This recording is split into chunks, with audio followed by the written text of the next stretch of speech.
Welcome. We're going to get started in just about 30 seconds to a minute to allow others to join us.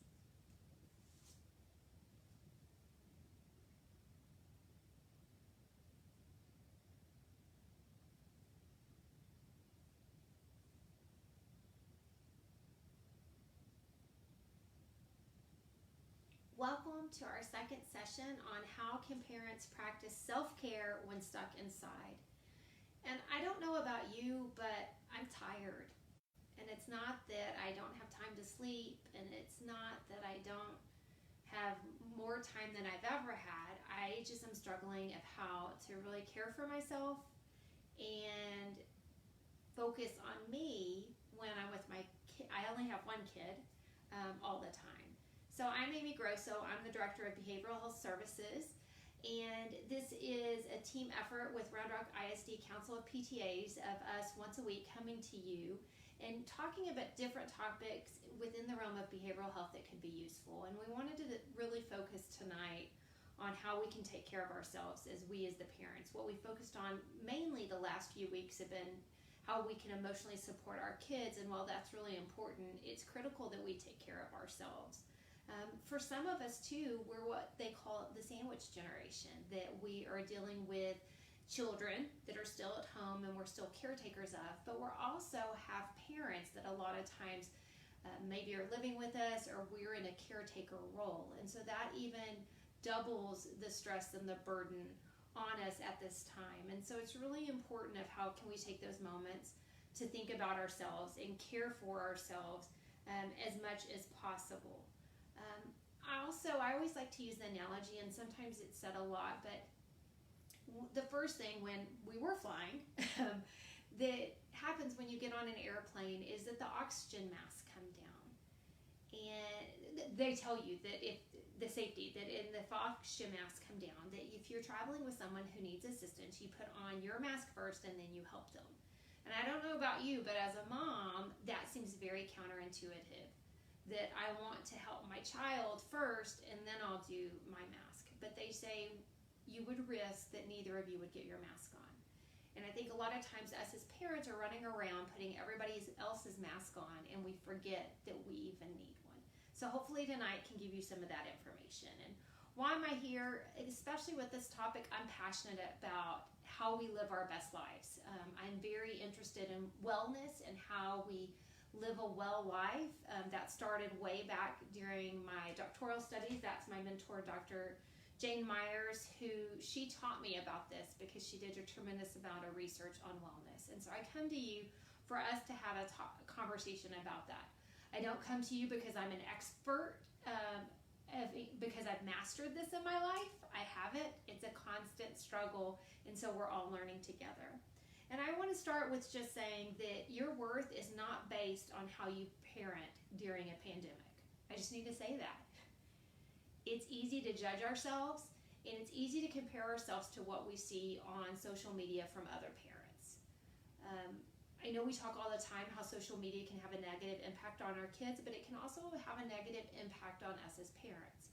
I can see somebody else online and they have this homeschooling figured out completely, and their kids have these beautiful lessons and everything's running smoothly and they're having all these nutritious meals and it just looks like utopia over there. And it's easy for me then to question my worth and my value as a parent because of that, when that actually might not even be really happening. So I just want to say your worth is not dependent on what you're doing right now. What we're dealing with is something none of us have ever dealt with before, and we really can't control that it is happening. I love this quote by Dolly Parton that we can't direct the wind, but we can adjust ourselves. And I think this is a time that we can look at how we're adjusting ourselves. And as I was thinking about this presentation, I thought, what are things in the past that people, I come from a mom perspective, would do that they would consider self-care? So some of those might be girls' night out, date night, long hot bath. For me, I do a lot of blogging, going to the gym. I do not go to the gym. Time alone, pedicure. So, thinking about what are those things that are traditionally thought of as self-care. So then we could think about, well, adjusting my cells would be, oh, girls' night out, virtual, date night, in, or planning ahead. I can still take a long hot bath. I can still blog. Can't go to the gym, but I can create that at home. I can still have time alone, although it might be hard to find it. So how can I look for small pauses instead of maybe a big chunk of time by myself?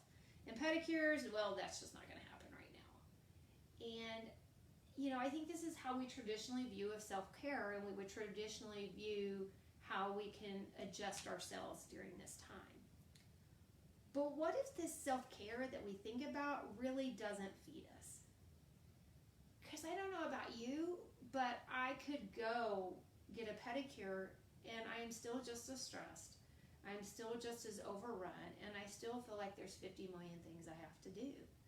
And it becomes just another item on my to-do list. And there are times that I feel like I'm not doing self-care good enough. Because if I was, I would feel different. How many times during a day do I focus on what I should be doing? I should be doing self-care better. I should be exercising. I should be eating healthy. And so then I just feel really bad about self-care, and I feel, oftentimes for me, it can end up this bucket that I continue just to feel bad about myself. And I think that's the exact opposite of what self-care is really about. There's this great article I'd read by Dr. Lakshman, and she talks about that self-care really is this idea of valuing our own thoughts and valuing our feelings despite that we might let other people down. It's able to tolerate that I might disappoint other people and trust that that's not a failing on my part. So it's being able to sit with those. It's being able to set up some boundaries and being able to say no and accepting some things. And so as I read that article and as I started questioning in my own life this last few years about, is what I thought of self-care really self-care, I went back to a lot of the studies that I had done and this idea of holistic wellness. And that wellness is this idea of not absence of illness, but being able to live our best life in whatever circumstance we are. I actually learned the most about individuals living a holistic life when I was a counselor and I worked with individuals at a cancer center, counseling them. And I met some of the most well people I had in my life, and many of them were facing death. And so tonight I wanted to give you a different framework to think about what is self-care and what is wellness. And to do that, I feel like models sometimes can be helpful. Don't worry, we're going to go through this simply. And I don't want you to look at this and view it as like a checklist of things I need to do. Instead, I want you to just think, can I adjust my thinking? Can I adjust my mindset and my perspective to begin to think about self-care different and how I view myself? And so this is the Indivisible Self Model of Wellness. And Jane Myers, like I mentioned, she was my mentor, and that's her husband, that she developed this model through a lot of research. But the idea is that when we improve one aspect of our well-being, it's going to impact the whole wheel, all the circles. So if I work on one, it's going to help in other areas that maybe I'm not as strong in. And maybe an area I really am strong in, I can depend on that and draw from that for other areas. So we're going to go through each of these. There's 5 different components and give you some perspective on those. The first one is the creative self. And so this is how we express ourselves. One of the aspects of being holistically well is our thinking. Do we challenge our minds? I don't know about you, but I remember on maternity leave, and I was just dying to have an adult conversation. And I couldn't wait till my husband got home at night so I could actually ask about things that stimulated my mind. So being able to think critically, is it listening to a podcast that stimulates my mind, or watching a documentary, or finding time to read, that those things can be important. We often talk about how we help our kids with emotions and them learning to cope with their emotions. And I wonder how many of us as adults take time to reflect on our own emotions and what we're feeling. Do we even know? Do we know how to identify it? We so overly focus on that with our kids that we forget about ourselves in that. And a lot of us, I'm guilty of this sometimes if I'm not keeping myself in check. I don't deal with emotions until they explode, either through crying or very angry, lots of different ways that maybe I don't want. And then I start to deal with them, or I try to stuff them back down because I say I don't have time to deal with it. The next one is control, and this isn't about me having control in life. This is me thinking, do I view that all these things happen to me in life, or do I view that I do have some control? One of my favorite aspects and examples of this is, and I've mentioned him before, is Viktor Frankl, who was a doctor who lived through the Holocaust in a concentration camp. Afterwards, he wrote a book called Man's Search for Meaning, and he talks about even in a situation where I would think you have no control, right, being in a concentration camp, he gained control and was able to, by controlling his response, such as he could look at a sunset at night and realize how beautiful it was and saying, that cannot be taken away from me. So that aspect of control, and do I view everything happening to me, or do I take control of what is within my sphere of that I can control it? Work is a way we express ourselves, and that doesn't mean something we're paid for, but it's feeling like we're contributing. And this is one that I feel like a lot of us might be struggling with because we're stuck at home, and things we normally do to feel fulfilled, we're not getting to do that. The last part of the creative self is positive humor. Do you let yourself laugh? Kids are great at this, and this is something we can learn from our kids, is taking time to laugh. I could have a really stressful day or be feeling really anxious about things, and my son will he's 6. He loves America's Funniest Home Videos. And if I sit down and watch that with him, guess what? I laugh, and I feel better because I laugh. It does say positive humor because this isn't humor at somebody else's expense. We don't want to decrease somebody else's wellness while we're trying to increase ours. So this is the creative self. So think about, is there an area that maybe you're not paying as much attention to that could be helpful to you? The coping self is the way we cope in life. Leisure, which is a word we don't use a lot, I think, anymore, but how do I enjoy spending my time? And I think for parents, this is an important one, do I take that time for myself, realizing that it's important? You know, for me, I realized a few years ago, I love to bake. I love to bake bread. And so that was put on hold a little bit when I couldn't get flour or yeast, but we're back in business now. So do I take the time to bake bread, not because we need bread even, but just because it fills me. I lose myself in those moments. The next one is stress management. Once again, we often talk about how we're helping our kids cope with stress. Do you even know how you cope with stress and what helps you to decrease your stress level? The next one is self-worth, and I really feel like this is a huge aspect for holistic wellness, is where do I get my self-worth from? Is it, if it's from others validating me, I'm never going to be willing to put myself first, because I always will think I have to put someone else before me to get that validation. And so this one I think can be really key for a lot of us. I know I have struggled with it and have to keep myself in check with this one all the time. And the last one is realistic beliefs. And we're not talking about realistic beliefs like, do you believe in UFOs or Bigfoot? This is, do I have realistic beliefs of what I can accomplish? Do I have perfectionistic ideals of what I should be doing, which are unattainable? And I will never live up to this unrealistic idea of who I should be. So I constantly feel like I'm failing.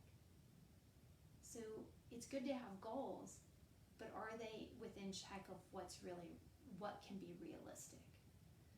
I don't know about you, when I have struggled with this one and I struggle having realistic beliefs for myself, I also impose unrealistic expectations on others.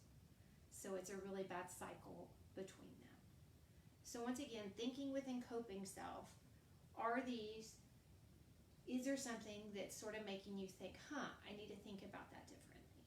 Like for me, it's always self-worth, and it's probably always going to be. So how do I remind myself to check in with that for part of my overall well-being? The next one is social self, and it's friendship and love. So do I pay attention to my friendships? A lot of time with parents, we're so busy running around that one can sort of fall by the wayside, and we're so conscious of how, especially right now, how our kids are connecting with friends. Are we taking time to connect ourselves? We did a couples game night the other day through Zoom, and I will have to tell you, it improved my overall well-being so much. That one night, about 2 hours, we did a virtual game, Cards Against Humanity, and I just felt a lot better afterwards. So are you making that a priority? And love, and this isn't just romantic love, it's any type of love in our life, and are we allowing ourselves to be filled? The next is the essential self, and the first one is spirituality. And for some people this is through religion, for others it's not. It's how do I feel connected with a higher purpose in life, a higher meaning, like how I find meaning in life. For me, I feel that especially when I'm in nature. And that doesn't always mean a walk with my son who's complaining about having to go for a walk, and the dog who's going crazy. So do I make it a priority for me to find those moments to be by myself in nature, even in the confines of a walk in the neighborhood at social distance? Gender identity and cultural identity. Am I comfortable in my gender and in my culture? And those are really critical aspects. And the last one is self-care. And this isn't what we're talking about, self-care like pedicures and stuff. Self-care is like, do I go to the doctor when I need to go? I am guilty that I will make sure my husband, my son, all have their appointments for their yearly checkups, and now the dog. But am I as good about making sure I do those for myself? And so making that a priority. The last one is physical self, which I think a lot of time when we think about wellness, we sort of put it all within this, and I don't even like these words because I think exercise is more how we're moving our body, and nutrition is more how we're feeding our body. And we have to find what works for us. I am never going to be the person who wakes up at 4 a.m. to do Camp Gladiator. Power to the people who do. I admire you so much, but that's not me. And that's not a realistic expectation, so that realistic belief of myself. So how do I set myself up for success here? I like to walk, and that's fine. I don't need to compare myself to a person running a marathon, because that's not me, and I don't want to do that. But how can I move my body? In the same way, how do I feed my body? We can be pretty judgy of our eating at times, and where do we find balance within that? And if I need a comforting meal, especially right now, I shouldn't feel bad about that. So how are we making sure we're nourished? And all of these come together within the context of what we're experiencing. So how I was experiencing holistic wellness 2 months ago is different than today. And guess what? It's going to be different in another month. So trying wellness opposed to just self-care is not a checklist item. It's a way of being. And it's a way of being that's always evolving, and that we can always come back to sort of ground ourselves and ask ourselves, what are the things that I need to work on, and which ones are the ones I'm always going to be struggling with? I picked out some just daily reminders that I think can help with it in this, and it's manage your expectations of yourself. You don't need to stop thinking about all the things you should be doing and appreciate what you are doing. Acceptance of just who you are is key. And not wishing you were someone else, but accepting who you are and who you are as a parent. I parent differently than my husband does. Thank goodness. We balance our kid out. And I parent differently than other moms who are fantastic moms. We're just different. Focus on what is in your control instead of overly focusing on what's out of your control. Realize self-care and taking care of yourself is not selfish. It is as important as breathing. And realize that this is a journey and you're worth the effort. I like to look at the journey of wellness in comparison with a butterfly. A butterfly is beautiful, but do we really appreciate the journey it's been on to become something beautiful?